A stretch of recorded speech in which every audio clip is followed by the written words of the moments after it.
तो मेरा किसान भरावां नूं इह मशवरा है भी जिहड़ा बी शार्ट हो जाए जिवें 63 शार्ट है वो तुसीं ना लाओ, उनकी जगह ते तुसीं 70-24 लाओ, 14-29 लाओ, बड़ी अच्छी एवरेज दिंदे ने। मैं प्यारे किसान भाईओ, इस वक्त मार्केट हाईब्रिड बीज दे जिहड़े जिन्ने भी इन्वेस्टर ने या दुकानदार ने वो जिमीदारां नूं लुट रहे ने। जिमीदार सरापा एहतजाज ने।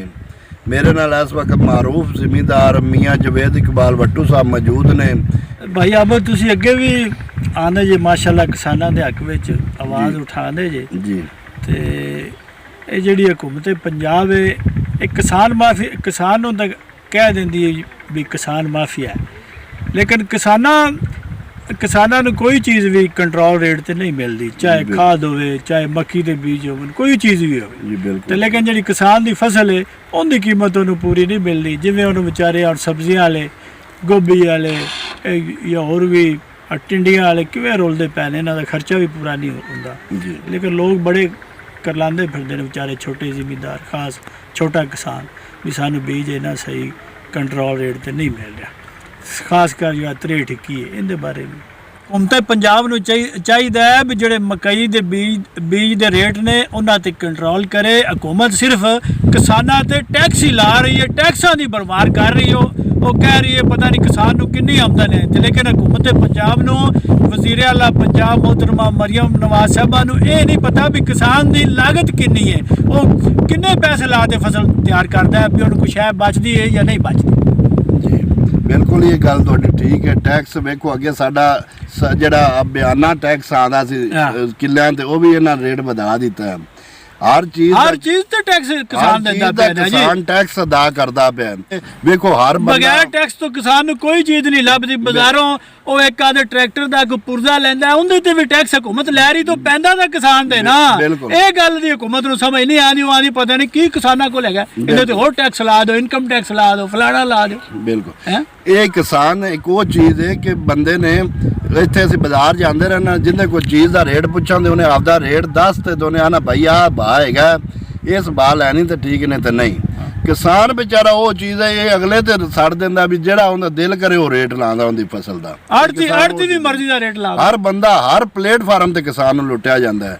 ते इस हुकूमत वक्त नूं चाहिदा है कि इंतजामिया नूं चाहिदा है कि दुकानदारां ते या जेड़े किसानां नूं लुटदे पए ने उन्हां नूं कंट्रोल करन, कंट्रोल रेट ते हर चीज़ मिले जिमीदार नूं, और जिहड़े टैक्स ने इन्हां टैक्सां ते भी कोई रियायत कीती जावे, भावें बिजली दे बिल्लां दी मद विच ने या किसी भी किस्म दे ने। हुण जिहड़ा किसान है वो आपदी मोटर ते टैलीविजन दा नहीं ना लादा, हर बिल दे विच टीवी टैक्स फलाना टैक्स है। तो मेरा किसान भरावां नूं मशवरा है भी जिहड़ा बी शार्ट हो जाए जिवें 63 शार्ट है वो तुसीं ना लाओ, उनकी जगह ते तुसीं 70-24 लाओ, 14-29 लाओ, बड़ी अच्छी एवरेज दिंदे ने। मैं हुण 70-24 ला रहा, वो रेट भी सही ते मिल रहा। तुसीं ये लाओ जिहड़ा बी शार्ट कटदे ने उन्होंने दफा करो, ना लाओ, उन्होंने कुछ उन्हें भी छली लगनी। अल्लाह ताला औसत अल्लाह दी ज़ात कोल, पैदावार अल्लाह ताला दी ज़ात देवेगी। इस वक्त जिहड़ी मार्केट की सूरत हाल ये हो गई है भी बीज का थैला जिहड़ा ना अगर अज किसी दुकानदार ने 18,000 रुपये का दस्सिया है, सवेरे 19,000 का, परसों वो उहदे ते 500-500 1,000 रुपये डेली का उहदे विच मुनाफा पाई आंदे ने। आपस में दुकानदारां ने मिली भगत कर ली है, आपस में बीज इन्वेस्टर जिहड़े ने उन्हां सारा ने बीज लै ते रख लैने। हुण वो जिहड़े छोटे जिमीदार छोटे किसान ने उन्हां नूं लुटदे पए ने।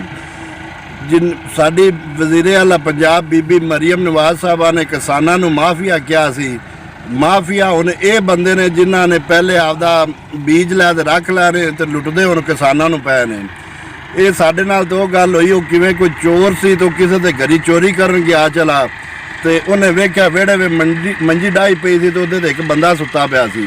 वो चुप कर ते बेचारे ने एक साफा जिहा बन्निया होया सी ते मुक्की पाई होई सी ते वो थल्ले रत्था, उन्हें आदा साफा बछाया तो समान लैन गया चला। समान लैन ते आया तो वेख्या तो साफा को नहीं पिया, जिहड़ा वो बंदा वेड़े में सुत्ता पिया सी ना वो सुत्ता नहीं पिया सी, बल्कि उन्हें चोर नूं वेख लिया सी, लेकिन वो खामोश सी। उन्हें जिहड़ा उहदे समान लै ते आया तो उन्हें साफा चाह ते मुड़ सौ गया। चोर ने समझा खरे साफा किते गया चला, वो चोर ने आपदी मुक्की खोली, उन्हें उहदे ते समान रखा तो मगला समान लैन गया चला। जो पिछला समान लैता आया तो मुक्की भी कोई ना वो समान उन्हें वो जरा मंजी ते बंदा पिया सी वो भाई ते उठ बैठा, उन्हें चोर नूं थब्बा कत लिया। ਉਹਨੂੰ ਤਬਾਹ ਕਰਦੇ ਆਂਦਾ ਚੋਰ ਚੋਰ। ਉਹਨੇ ਆਖਿਆ ਬੜਾ ਚੁੱਪ ਕਰ ਜਾ, ਹਾਲੇ ਵੀ ਮੈਂ ਚੋਰ ਹਾਂ, ਵੀ ਮੇਰਾ ਤਾਂ ਸਾਰਾ ਕੁਝ ਤੂੰ ਚਾਈ ਖੜਾ ਹੈ, ਹਾਲੇ ਵੀ ਮੈਂ ਚੋਰ ਹਾਂ। ਇਹ ਸਾਡੇ ਨਾਲ ਤਾਂ ਗੱਲ ਉਹ ਬਣੀ ਖਲੀ ਹੈ ਵੀ ਇਨਵੈਸਟਰ ਜਿਹੜੇ ਨੇ ਮਾਫੀਆ ਤੇ ਉਹ ਨੇ, ਕਿਸਾਨਾਂ ਨੂੰ ਲੁੱਟਦੇ ਤੇ ਉਹ ਪਏ ਨੇ, ਤੇ ਹਾਲੇ ਅਸੀਂ ਕਿਸਾਨ ਮਾਫੀਆ। ਸਾਡੀ ਹਕੂਮਤ ਵਕਤ ਦੇ ਅੱਗੇ ਅਪੀਲ ਹੈ, ਦੀ ਹਾਲਤ ਬਹੁਤ ਨਾਜ਼ੁਕ ਹੈ, ਜ਼ਿਮੀਂਦਾਰ ਪਹਿਲਾਂ ਹੀ ਬਹੁਤ ਕਿਸਾਰਾ ਚਾ ਚੁੱਕੇ ਹਨ। ਇਸ ਵਕਤ ਸਾਡੀ ਸਬਜ਼ੀ ਮੰਡੀ ਜਿਹੜੀ ਹੈ ਉਹਦੇ ਵਿੱਚ ਗੋਭੀ ਦਾ ਤੋੜਾ 140 ਰੁਪਏ ਦਾ ਵਿਕਦਾ ਪਿਆ ਜੇ, ਗਾਜਰਾਂ ਦਾ ਤੋੜਾ ਵਿਕਦਾ ਪਿਆ ਜੇ 400 ਰੁਪਏ ਦਾ, ਟਿੰਡੀਆਂ ਜਿਹੜੀਆਂ ਨੇ ਤੋੜਾ ਵਿਕਦਾ ਪਿਆ 250 ਰੁਪਏ ਦਾ, ਗੋਂਗਲੂ 250 ਰੁਪਏ ਦਾ। ਦੇਖੋ ਸਾਡੇ ਮੁਲਕ ਦਾ ਕਿਸਾਨ ਖੁਸ਼ਹਾਲ ਹੋਵੇਗਾ ਨਾ, ਉਦੋਂ ਸਾਡਾ ਮੁਲਕ ਵੀ ਖੁਸ਼ਹਾਲ ਹੋਵੇਗਾ। ਇਹ program city press club registered ਦੀ ਤਰਫੋਂ ਪੇਸ਼ ਕੀਤਾ ਗਿਆ ਹੈ। ਮਿਲਾਂਗੇ ਕਿਸੇ ਨਵੇਂ ਪ੍ਰੋਗਰਾਮ ਨਾਲ, ਤਬ ਤੱਕ ਵਾਸਤੇ ਅੱਲਾਹ ਹਾਫਿਜ਼, ਪਾਕਿਸਤਾਨ ਜ਼ਿੰਦਾਬਾਦ।